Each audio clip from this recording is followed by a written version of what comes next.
Welcome to Jim's Kitchen. Well, the viewers have spoken and you'd like to learn about a food product. We're learning about Dinty Moore beef stew. We'll be learning a little bit about this product as well as cooking something exciting. I'm going to be turning this into Irish stew tacos. Let's start cooking this Dinty Moore. This recipe is so easy. I heated up some tortillas, add a touch of that stew, some sharp white cheddar, some shredded cabbage. I'm just using coleslaw mix, and some horseradish sauce. How easy! How did Dinty Moore come to be? Well, it actually started in 1913 when they had this comic strip called Bringing Up Father. And in that comic strip, they would have these people and they would hang out at this tavern that was called Dinty Moore.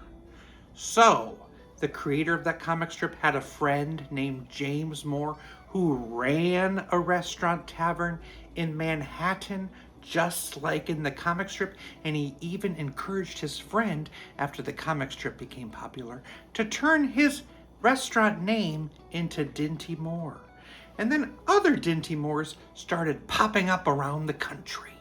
Hormel sure liked the sound of this name, and they decided to trademark that name, and they came up with Dinty Moore, and they created their own stew based on it.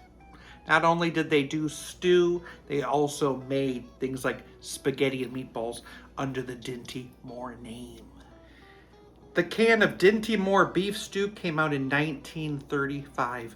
It had the slogan, "Big meal in a big can," and they sold a can for 15 cents. In 1966, they introduced that signature plaid design on the can, and that's when they started utilizing lumberjacks in their advertisement.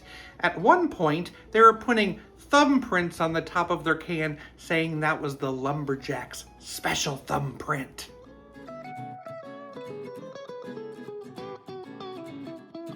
And the microwavable version was introduced in 1989. Dinty Moore stew, you sure are cool. Dinty Moore Irish-inspired tacos.